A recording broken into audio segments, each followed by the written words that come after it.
Okay guys, here's a channel I want you to go check out. Now, every now and then when we're out metal detecting, we find some arrowhead points and Native American artifacts and things like that.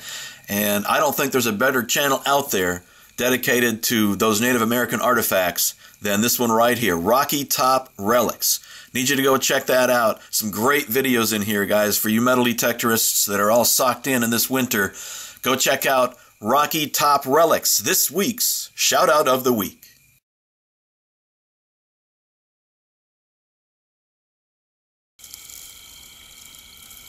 Hey everyone, it's Matt with Tar Heel Digging.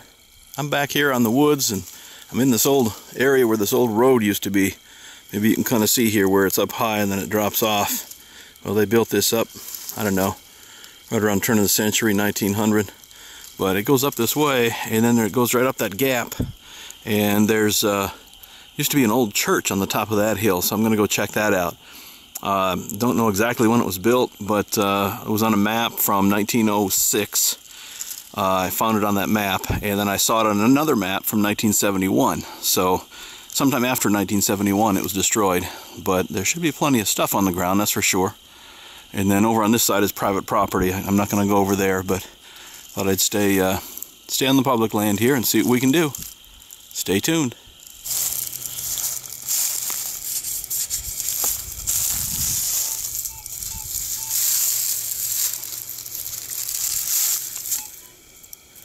Okay, real good signal here, guys.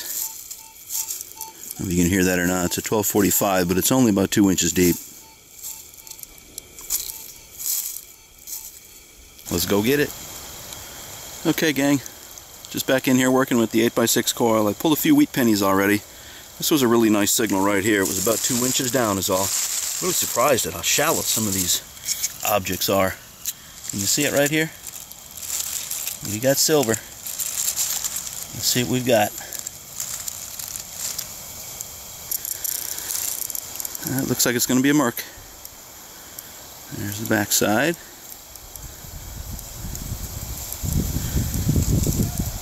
All right.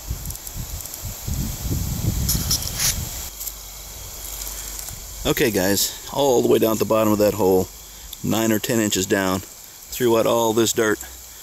And this is an interesting find for a churchyard. 3 Merry Widows. Check it out. Oh, man. Go look that up online if you haven't already. 3 Merry Widows. Okay, about 5 inches down in that hole, pulled up this old watch backing from a pocket watch. I don't know how old it is, but we'll clean it up. Cool. Okay, watch piece was found over there. Moved over here about 20 feet. Look at all the glass in that hole. Pulled this out. That's the watch back, I'll bet. We'll clean it up and find out. Well, here was a nice surprise, guys. I've already covered up the hole there where my shovel was, but pulled out this spoon. And let me give you a close look at it. It was screaming silver. And I cleaned off the back side. Let's take a look at that back mark here. It says sterling. All right.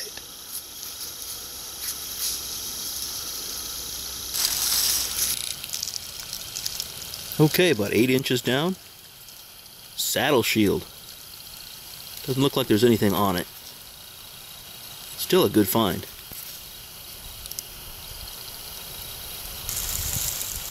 Okay, 1237 out of here. It was fairly shallow, and I see something around.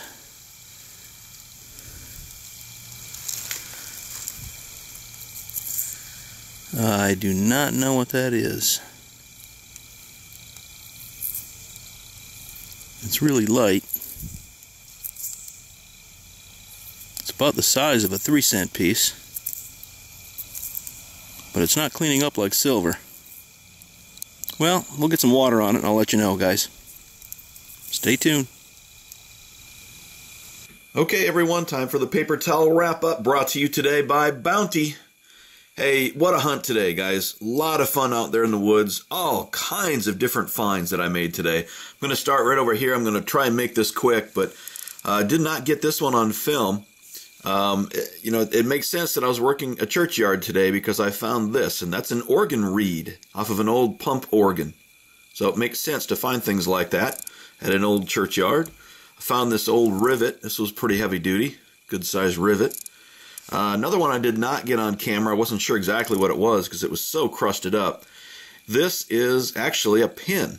You can see that where the pin came from here and the post down over here. It's obviously a piece of junk jewelry made out of brass or copper. But I thought it was neat enough to show in the roundup. And then I got this watch piece and then the backing for it right here. They were about 15 feet apart, as you saw on the video. In fact, I can place that snug right inside the backing. It's a perfect fit. So that was kind of neat. One of the ironic finds of the day today, the 3 Merry Widows. This is the condom tin from the 20s, 30s, and 40s. These were mass-produced for a while, and they were marketed as, get this, a reusable condom. Boy.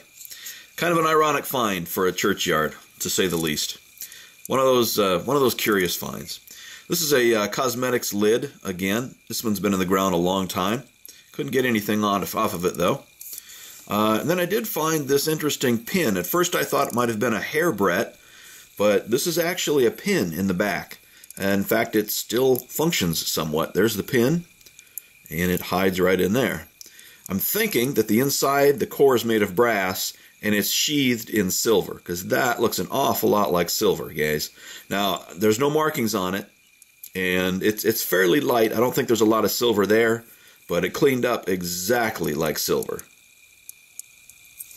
So that was kind of nice. As for the coins, I found a clad nickel, 2 wheat pennies that I cannot identify, and then 7 wheat pennies from the 1940s and 50s. This one I think is 1940, and then they go up in years all the way to a 1951. The copper coins just don't stay in very good shape out there, guys. But it's still a good sign when you're finding coins like that from the 40s and 50s. Eventually, you're going to find some silver. And that's what happened here today, 1942 Mercury dime. This thing is in beautiful shape. Check out the bars on the back. I'll show you some close-ups at the end here too. Really a nice coin. And then one of the surprises today was to find a little play money out there. Now, this one kind of scared me because, you know, it looked like it might be silver at first, but it's really light, and it's actually play money. It says on the back here, 10 cents, play money. And then National Heroes on this side, and I believe there's a picture of Buffalo Bill there somewhere. So, anyway, a little disappointed with that, but still a curious find. One really cool find we made today, guys, was this sterling silver spoon, and I'll show you some close-ups on this. It's really nice. It's a little bit bent up. It's old. I mean, it's really old. But I do have the nice sterling logo on the back there. I'll get you some close-ups of that. Pretty neat. And obviously 100% silver spoon, and an old one. That's really cool. But I'll tell you what, the find of the day for me was this little saddle badge, guys, and let me explain why. If you look real close, you're going to see some text on here. And I was cleaning it up, and I saw some text, and I thought, what in the world does that say? So I had to be real careful and clean it up, and it says, Allegheny Arsenal, 1863. As you can plainly see, stamped right on the front of that, it's an old saddle badge. Now at the top up here, it's really hard to see, but you'll see a number 3 stamped in as well. That's the size of the saddle. So I did a little research on it, and Allegheny Arsenal actually supported the Union troops with a lot of supplies, mostly ammunition, but they also made a lot of brass objects, and this saddle badge came off of a McClellan saddle from the Civil War. That's just an awesome find right there, guys. The backside is about the same. It's in rough shape, but it's still a beautiful, beautiful find. I'll get you some close-ups on that. And I want to show you a little history about the Allegheny Arsenal, too. Some really neat things. Just an amazing hunt today. Quite a wide variety of finds, as you can see. But still a lot of fun. Hey guys, I'm going to head back out there and get out hunting again by that church as soon as the weather calms down. It's raining pretty good today, but I'm sure I'll get out there before Thanksgiving if I can. If not, it'll be Thanksgiving weekend for sure. So hey everyone, have a great Thanksgiving. Wishing you all the best. Take care out there. Okay, so here's a little history lesson on that find that I made today, guys. The Allegheny Arsenal is located just outside of Pittsburgh, Pennsylvania. And like I said, it supplied and supported the Union troops with a lot of ammunition and other items as well. There was a lot of black powder there, and it was a very dangerous environment. There were a lot of young women that worked there simply because their men were off fighting in the war. And so their fathers, their brothers, their uncles were off fighting, and they got a job at this Allegheny Arsenal. On September 17th, 1862, 78 young girls and women were killed in an explosion at the arsenal. Now I'll give you the website address so that you can go through and read this article. It's very interesting. But here it talks about the fact that they were making cartridges, and these are the paper cartridges that they were assembling right here. This is the lead 3-ringer right here inside of the paper cartridge. It was tied at the nose. Then they would put about 60 grains of black powder into the base of the paper, crimp it and fold it over like that, and then they would they'd put it into these cartridge boxes like this, and then load them in there, about 10 per box, I believe it was. So real interesting story on the history about the Allegheny Arsenal, and a lot of good pictures in here as well. So I'll throw a link at the bottom of this video, and I'll let you go to that article and read up on it. Very interesting history. Thanks for watching, everyone.